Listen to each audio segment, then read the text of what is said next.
بسم اللہ الرحمن الرحیم۔ السلام علیکم، میں محسن بلال۔ ڈیپ ورسز ڈیپ اسٹیٹ، یہ آلریڈی اس پر میں 2 ویڈیوز اپلوڈ کر چکا ہوں، یہ میری آخری ویڈیو ہے۔ چونکہ مولانا فضل الرحمان نے 31 اکتوبر کا کہا تھا کہ وہ اسلام آباد پہنچیں گے، تو آج وہ دن ہے 27 اکتوبر۔ سندھ کے ضلع سکھر سے ان کا مارچ شروع ہوا تھا، جو کراچی سے ہوتا ہوا جنوبی پنجاب پہنچا۔ یہاں سے کل لاہور انہوں نے پڑاؤ کیا اور یہاں سے پھر جی ٹی روڈ کے ذریعے وہ اپنی منزل پر رواں ہے۔ لیکن یہاں پر اب میں وائنڈ اپ یہ کروں گا کہ 126 دن میں عمران خان کے دھرنے کے دوران بھی اس وقت کے وزیر اعظم نواز شریف نے استعفیٰ نہیں دیا تھا۔ اب یہ بات تو طے ہے کہ عمران خان دھرنا جتنا بڑی لانگ ہو جائے، یہ بیٹھ جائیں، عمران خان استعفیٰ نہیں دیں گے۔ عمران خان استعفیٰ نہیں دیں گے۔ جنرل باجوہ کی 3 سال کی ایکسٹینشن ہو چکی ہے۔ نواز شریف اگر مستقل سکونت باہر اختیار نہیں کرتے، مریم نواز زیادہ دیر مصلحت پر خاموش نہیں رہتی، شہباز شریف تمام اپنے گوڑے نہیں دہراتے، چودھری برادران کو بھی پنجاب میں کچھ نہیں ملتا، اور مولانا فضل الرحمان کو اس ساری ایکسرسائز کا پھر کیا فائدہ ہے؟ تو یہ میں آپ کو بتاتا ہوں کہ ایکسرسائز کا فائدہ کیا ہے اور آپشنز کیا کیا ہے۔ عمران خان استعفیٰ نہیں دیں گے تو پھر آپشن کیا بچتا ہے؟ آئینی طور پر آئینی طور پر 2 آپشنز ہیں۔ ایک یہ ہے کہ مڈ ٹرم الیکشن کا اعلان ہو جائے، جس طرح کہ مسلم لیگ نون کے جنرل سیکرٹری احسن اقبال نے کہا کہ 2020 الیکشن کا ایئر ہے، لیکن فی الحال مڈ ٹرم الیکشن کروانے کی ریاست پوزیشن میں نہیں ہے، جس کی بڑی وجہ یہ ہے کہ معاشی حالات اس طرح کے ہیں، اور 2018 کے جو انتخابات ہوئے تھے تقریباً 24 سے 25 ارب روپے ان الیکشنز پر اخراجات آئے تھے۔ دوسرا یہ ہے کہ کشمیر کا ایشو ہے اور انڈیا بھی آنکھیں دکھا رہا ہے، اور چاہے ہمارا میڈیا، چاہے ہمارے ادارے، چاہے ہمارے حکومت جتنا مرضی کشمیر کے ایشو سے صرف نظر کرے، اس ایشو کو دبانے کی کوشش کرے، یہ لاوا ایک نہ ایک دن پھٹنا ضرور ہے۔ تو مڈ ٹرم الیکشن کا بھی میرے خیال سے آپ ہو جائے۔ دوسرا آپشن ہے ان ہاؤس تبدیلی۔ اب ان ہاؤس تبدیلی کی اگر بات کریں تو جو قومی اسمبلی کا ایوان ہے اس کی ٹوٹل سیٹس جو ہیں وہ 371 ہیں، جبکہ ڈائریکٹلی 271 الیکٹ ہوتے ہیں، اور اس 271 جو الیکٹ ہوئے ہیں ان میں صرف 8 خواتین ایسی ہیں جو الیکشن کے ذریعے آئی ہیں، باقی خواتین کی 60 ریزرو سیٹیں ہیں، اور ٹوٹل یہ ایوان بنتا ہے 371 کا، جس میں مسلم لیگ نون کی 84 سیٹیں ہیں، پی ٹی آئی کی 156 ہے، پیپلز پارٹی کی 55 ہے۔ اگر پی ٹی آئی کے کولیشن یعنی اتحادیوں کی بات کی جائے تو کل ملا کے ان کی سیٹس بنتی ہیں 177، اور اپوزیشن کی سیٹس بنتی ہیں 159، یعنی ٹوٹل 18 سیٹس کا فرق ہے۔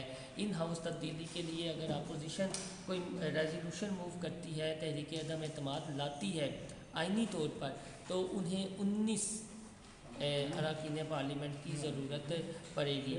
تو یہ ایک آپشن ہے کہ ان ہاؤس تبدیلی کا۔ تو اس ساری ایکسرسائز سے مولانا فضل الرحمان کو کیا حاصل ہوگا؟ مولانا فضل الرحمان آج اعلان کر سکتے ہیں کہ ہم ٹائم دیتے ہیں 2 سے 3 ماہ کا۔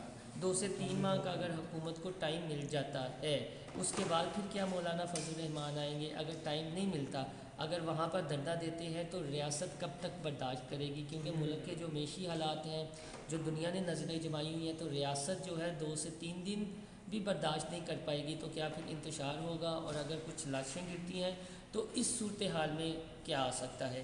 تو ڈیفینیٹلی اس صورتحال میں مارشل لاء کا آپشن بچتا ہے، اور جنرل باجوہ کو ایکسٹینشن مل چکی ہے، اور سب سے زیادہ پریشر عمران خان پہ نہیں ہے، جنرل باجوہ پہ ہے، کیونکہ ریاست اہم ہے۔ نہ نواز شریف اہم ہے، نہ عمران خان اہم ہے، نہ مولانا فضل الرحمان اہم ہے، نہ آصف زرداری اہم ہے، ریاست اہم ہے، ملک ہے، تو یہ سب ہے۔ تو اگر ریاست کو اس تنازع میں تھوڑا سا بھی لگے کہ یار ہمارے ہاتھ سے معاملات نکل رہے ہیں، تو عمران خان کی چھٹی ہوگی، ڈیفینیٹلی عمران خان کی چھٹی ہوگی۔ اگر وہ عمران خان پر ہاتھ رکھتے ہیں اور مولانا کہتے ہیں کہ میں وہاں پر بیٹھا رہوں گا، اور جب تک میں نہیں کہوں گا میرے یہ جو کارکنان ہیں یہ یہاں سے نہیں اٹھیں گے، اور ان ہاؤس تبدیلی کی بھی اگر گارنٹی نہیں دی جاتی، تو پھر ظاہر ہے انتشار بڑھے گا، اور پھر ریاست مداخلت کرے گی، اور جب ریاست مداخلت کرے گی تو اس کی ایک ہی صورت بچتی ہے اور وہ ہے مارشل لا. چاہے پھر انہیں عمران خان کو بھی گھر بھیجنا پڑے تو وہ عمران خان کو بھی گھر بھیجیں گے، کیونکہ ریاست اہم ہے، عمران خان اہم نہیں ہے.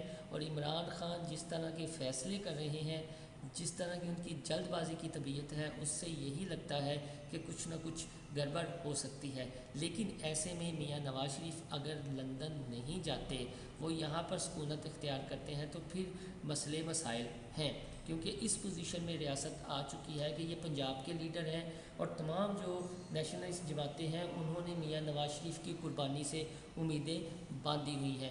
اگر اللہ نہ کرے میاں نواز شریف کو یہاں لاہور میں کچھ ہوتا ہے، جس طرح کی ان کی طبیعت بتائی جا رہی ہے یا طبیعت ہے، بظاہر وہ ہاسپٹل میں چل رہے تھے اور تھوڑے سے ہیلتھی نظر آ رہے تھے، لیکن جو ہمارے ذرائع ہیں وہ یہ بتاتے ہیں کہ اندر ایک لاوا ہے، وہ کسی وقت بھی پھٹ سکتا ہے.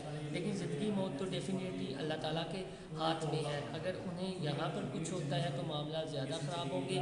اگر وہ علاج معالجے کے لیے باہر چلے جاتے ہیں تو پھر کچھ معاملات جو ہیں وہ حکومت کو ٹائم گین مل جائے گا. لیکن اصل امتحان جنرل باجوہ اور میں پھر کہوں گا کہ ریاست کا ہے. مولانا فضل الرحمان نے جو پاور شو کرنی تھی وہ انہوں نے پاور شو کر لی ہے، اور مولانا آج رات اپنے پتے بھی شو کر دیں گے. مولانا کے پاس بھی 3 آپشن ہیں. ایک تو وہ عمران خان کے ہو سکتا ہے استعفے کی ڈیمانڈ کریں، دوسرا ان ہاؤس تبدیلی، تیسرا مڈ ٹرم الیکشن. اور اگر اس دوران ان کا ریاست کے ساتھ ٹکراؤ ہو جاتا ہے، یعنی deep state versus deep state, تو پھر ملک کا مقدر مارشل لا ہے. اور دنیا میں جتنی تاریخیں اٹھی ہیں، عرب سپرنگ آیا، ایک مخصوص سے فائدہ حاصل کیا. مصر کے حالات آپ کے سامنے ہیں کہ تنظیم اخوان المسلمین بڑی میجورٹی میں آئے، لیکن پھر جو ہے وہ سی کی صورت میں ایک ڈکٹیٹر آ گیا اور ساری باغ دوڑ اپنے ہاتھ میں لے لی. اسی طرح جتنی ڈپلومیسی ہے دنیا میں وہ بھی ناکام ہو گئی ہے. اور فرانس میں بھی پیلی جیکٹو والوں کا ایشو اٹھا ہوا ہے. تو ایک تحریکیں نئی جنم لے رہی ہیں. تو جب اس طرح کی تحریکیں جنم لیتی ہیں تو پھر ریاستیں جاگتی ہیں، اور ریاست تھرڈ ورلڈ کنٹریز میں پھر معاملات اپنے کنٹرول میں لیتی ہے، اور اس کے لیے کوئی رہنما شخصیت اہم نہیں ہوتی، چاہے عمران خان ہو، نواز شریف ہو، یا پھر ڈیپ اسٹیٹ کے اہم گورے مولانا فضل الرحمان ہو. خدا حافظ.